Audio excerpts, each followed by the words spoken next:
লালু ভাই, এটা আপনি কার কাছে নিয়ে এলেন? ওনারে চিনস না তুই? উনি অনেক বড় তান্ত্রিক, এই দেশে ওনার লক্ষ লক্ষ মুরিদ।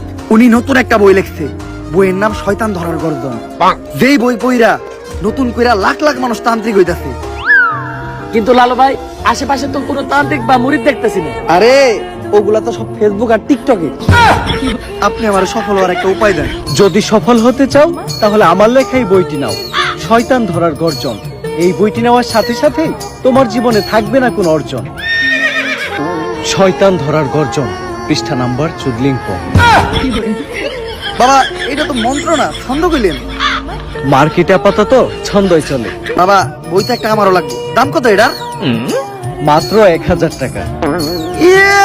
1000 টাকা দিলে আর কিনু? 1000 টাকা হাতে নিয়ে ভূতের ডাক দিলে ভূত নিজে চালতে লেগে পড়বো। 1000 টাকা দিয়ে বইয়ের দাম, এই বইয়ের বিশেষত্ব কি? এই বইটা আমি আমার নিজ হাতে লিখেছি। দেখি আপনার এত খারাপ। দেখি এই বইয়ের প্রথম পৃষ্ঠায় কি লেখা? মানুষকে ভোদাই বানানোর 100টি উপায়। 1000 টাকা দিয়ে 120টার এই বইটি নেন আর ঠাস করে ভোদাই হয়ে যান। এখন সফল হইতে গেলে তো এই বইটা লাগবেই, তো এই বইটা আমি নিয়ে গেলাম। বইয়ের টাকাটা? ওইটা আমি হোয়াটসঅ্যাপে পাঠাই দিব। গুরু, আজকের থেকে আপনার লেখা এই বইটা পইরাই আমার শয়তান ধরার যাত্রা করলাম শুরু। শয়তান ধরার গর্জন, পৃষ্ঠা নাম্বার চুদলিংপং।